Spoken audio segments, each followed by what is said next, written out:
कम अज कम दिल में नदामत हो, दिल में शर्मिंदगी हो, गुनाह का एहसास हो कि मुझसे गुनाह हो गया है। हजरत सालबा रदी अल्लाह ताला अन्हु 16 साल का बच्चा मेरे आका सल्लल्लाहु अलैहि वसल्लम से मोहब्बत करता है। 16 साल की उम्र में नबी करीम सल्लल्लाहु अलैहि वसल्लम से इश्क किया, हुजूर से प्यार किया। मफहूमन हदीस पेश कर रहा हूँ, हुजूर का खादिम है, हुजूर की खिदमत करता है और हुजूर अकरम सल्लल्लाहु अलैहि वसल्लम जिस काम पर भेजते वो काम करने के लिए जाता। किसी सहाबी के लिए पैगाम देना होता, सालबा को हुजूर भेजते। किसी गैर मुस्लिम तक पैगाम पहुंचाना होता, हुजूर सालबा को भेजते। किसी चीज को खरीदना होता, हुजूर अकरम सल्लल्लाहु अलैहि वसल्लम सालबा को भेजते। सालबा हुजूर अकरम सल्लल्लाहु अलैहि वसल्लम के हुक्म पर अमल करते। लेकिन एक दिन मेरे आका सल्लल्लाहु अलैहि वसल्लम ने हजरत सालबा, वो 16 ईयर ओल्ड हजरत सालबा मेरे आका सल्लल्लाहु अलैहि वसल्लम किसी काम पर भेजते हैं। आधे दिन का काम था लेकिन बहुत वक्त हो गया, सालबा वापस नहीं आए। सालबा कहाँ गए? जब वापस आ रहे थे तो देखा कि एक हम्माम है, उस हम्माम में एक औरत नहा रही है, एक पर्दा लटका हुआ है, हवा का तेज झोंका आता है, पर्दा उठता है, उनकी नजर उस औरत पर पड़ जाती है।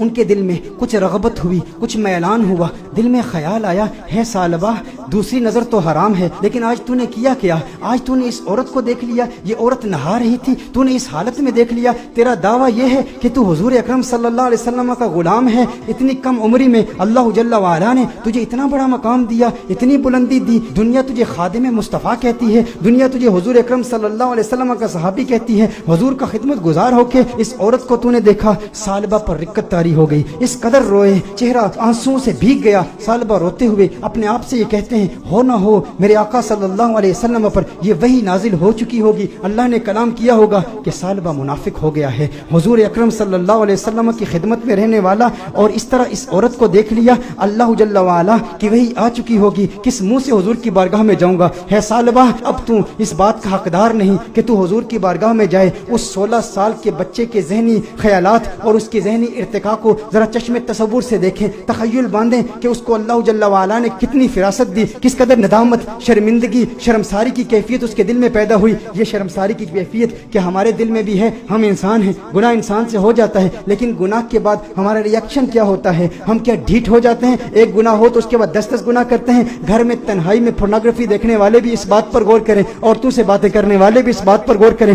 कि जिसके दिल में डर हो, जिसके दिल में खौफ हो, जिसे हुजूर का कुर्ब मिला हो, उसके दिल की कैफियत कैसे बदलती हैं। सालबा रदी अल्लाह ताला अन्हु रो रहे हैं, उन पर रिक्कत तारी है, हुजूर की बारगाह में हाजिर नहीं होते। सालबा कहाँ जाते हैं? पहाड़ पर जाके इबादत करते हैं, अल्लाह को याद करते हैं, रोते हैं। अब नबी करीम सल्लल्लाहु अलैहि वसल्लम ने नमाज पढ़ाई, सलाम फेरने के बाद अपने सहाबा से हुजूर ने खिताब किया, है सहाबा सालबा कहाँ है? एक काम पर भेजा था। सहाबा अर्ज करते हैं, या रसूलुल्लाह सल्लल्लाहु अलैहि वसल्लम, सालबा तो आधे दिन का काम था, अभी तक वापस आए नहीं, अभी वापस पहुंचे नहीं। नबी करीम सल्लल्लाहु अलैहि वसल्लम ने इरशाद फरमाया, तुम जाओ सालबा को तलाश करो। एक हफ्ता गुजर गया, सालबा नहीं मिल रहे, लोग सालबा रदी अल्लाह ताला अन्हु को तलाश कर रहे हैं। दूसरा हफ्ता गुजर गया, तीसरा हफ्ता गुजर गया। मेरे आका सल्लल्लाहु अलैहि वसल्लम ने हजरत फारूक आजम रदी अल्लाह ताला अन्हु और हजरत सलमान फारसी रदी अल्लाह ताला अन्हु जैसे जलीलुल कदर सहाबा का इंतखाब किया, कहा तुम जाओ उसे तलाश करो। मेरे आका सल्लल्लाहु अलैहि वसल्लम ने इन सहाबा किराम अलैहिम रिदवान को भेजा। अब ये सहाबा तलाश कर रहे हैं, 40 दिन हो गए,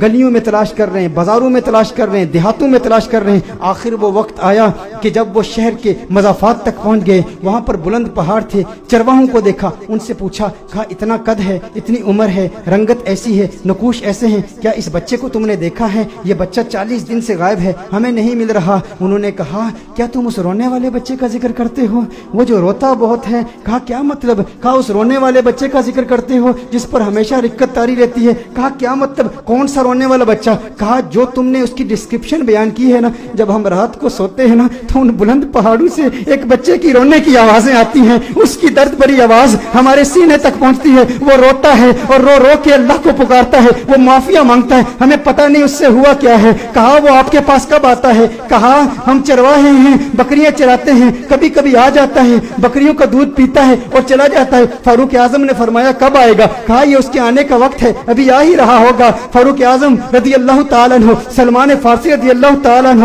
علیحدہ ہو کر چھپ جاتے ہیں کہ کہیں سالبہ ہی نہ ہو. دیکھتے ہیں کہ سالبہ آ رہا ہے, سالبہ آ رہا ہے تو رو رہا ہے, دودھ پیتا ہے پیالے میں, لیکن پیالے میں دودھ کے ساتھ اس کے آنسو بھی گر رہے ہیں. فاروق اعظم رضی اللہ تعالیٰ عنہ فوراً باہر آتے ہیں, سلمان فارسی فوراً باہر آتے ہیں. او سالبہ تجھے کیا ہوا ہے؟ سالبہ تیرا چہرہ بدل گیا, اس قدر نحیف ہو گیا, اس قدر کمزور ہو گیا. سالبہ نے فاروق اعظم کو دیکھا, کہا نہیں نہیں میرے قریب نہیں آنا, سالبہ منافق ہو گیا ہے, وہی آ گئی ہے, اللہ نے فرما دیا ہے. کہا کاہے کی باتیں کرتا ہے, کیسی باتیں کرتا ہے؟ کہا نہیں نہیں میں اس لائق نہیں کہ تم میرے قریب ہو جاؤ, میں جانتا ہوں حضور تک پیغام آ گیا ہے, میں ڈرتا ہوں. کہا سالبہ ہمارے ساتھ ہو. فاروق اعظم نے فرمایا ہمیں حضور کا حکم ہے. سالبہ نے بھاگنے کی کوشش کی, کہا کس منہ سے آقا کی بارگاہ میں جاؤں, اس چہرہ بددعا کو بھی دیکھتا ہوں اور ان حسیناؤں کو بھی دیکھتا ہوں. کہا سالبہ آقا کا حکم ہے. فاروق اعظم نے فوراً سالبہ کو پکڑا, حضور کی بارگاہ میں پیش کرتے ہیں. سالبہ کمرے میں جاتے ہیں, اس قدر بیمار ہیں, اس قدر کمزور ہو گئے ہیں, ایک صحت مند بچہ اس قدر کمزور ہو گیا رو رو کے. سالبہ رضی اللہ تعالیٰ عنہ 40 دن مسلسل پہاڑوں میں روتے رہے, اب کمزوری کی وجہ سے بیٹھ بھی نہیں سکتے, بستر پر لیٹ جاتے ہیں. اور پھر اس کے بعد میرے آقا صلی اللہ علیہ وسلم کمرے میں تشریف لاتے ہیں. نبی کریم صلی اللہ علیہ وسلم جب کمرے میں تشریف لاتے ہیں, وہ کریم آقا ہیں, ان کی شان کریمی کے کیا کہنے, ان کی عظمتوں کے کیا کہنے. شہیدِ سالبہ کو دیکھتے ہیں تو میرے آقا صلی اللہ علیہ وسلم بستر کے قریب تشریف لاتے ہیں, اس کے سر کو اٹھاتے ہیں, اپنی گود میں رکھتے ہیں. ارے کیا قسمت ہے اس صحابی کی. میں کہتا ہوں دوستو, گناہ ہو جائے لیکن گناہ کے بعد بھی شرمندگی بھی ایسی ہو, گناہ ہو جائے پھر گناہ کے بعد ندامت بھی ایسی ہو, گناہ ہو جائے لیکن گناہ کے بعد اپنے نفس کو سزا کا سلسلہ بھی ایسا ہو. اور پھر جب اللہ توبہ قبول کرتا ہے نا تو پھر قسمت عروج پہ ہوتی ہے, پھر اس کے مقدر یوں جھانکتے ہیں, اللہ ایسا کرم فرماتا ہے کہ اسے پھر آقا کی گود نصیب ہوتی ہے. میرے آقا ارشاد فرماتے ہیں اے سالبہ آنکھیں کھولو. سالبہ آنکھیں کھولتے ہیں, کہتے ہیں یا رسول اللہ, آقا میں گنہگار, میں سیاکار, آقا مجھے آپ کی گود ملی, میں اس قابل کہاں.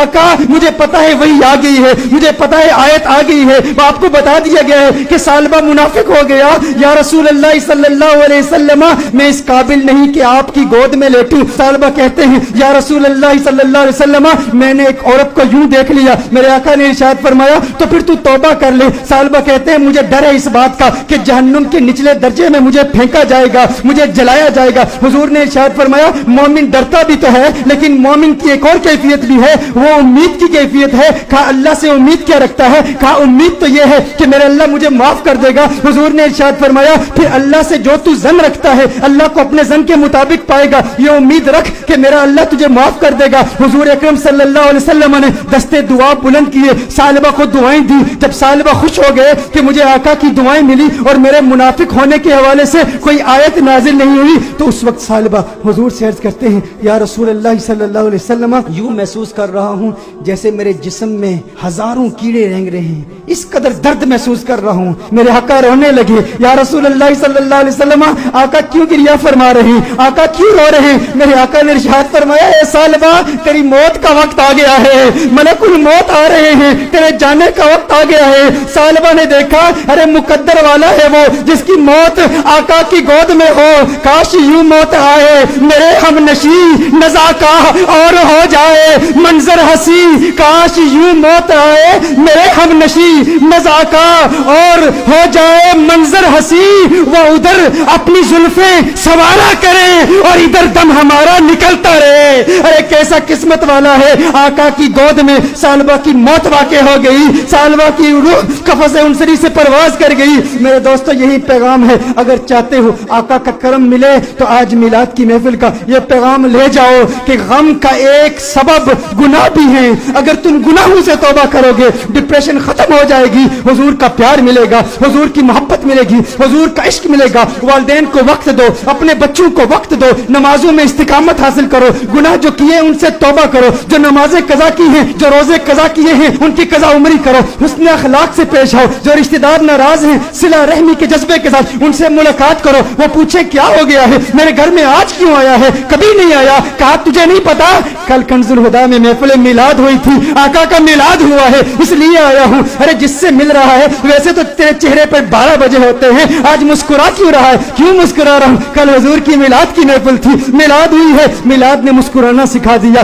میلاد نے زندگی گزارنا سکھا دیا, میلاد نے گناہ سے توبہ کرنا سکھا دیا, میلاد نے ڈپریشن سے بچنا سکھا دیا. میرے دوستو آؤ آج دل میں یہ پختہ ارادہ کرو, ہم گناہوں سے بچیں گے.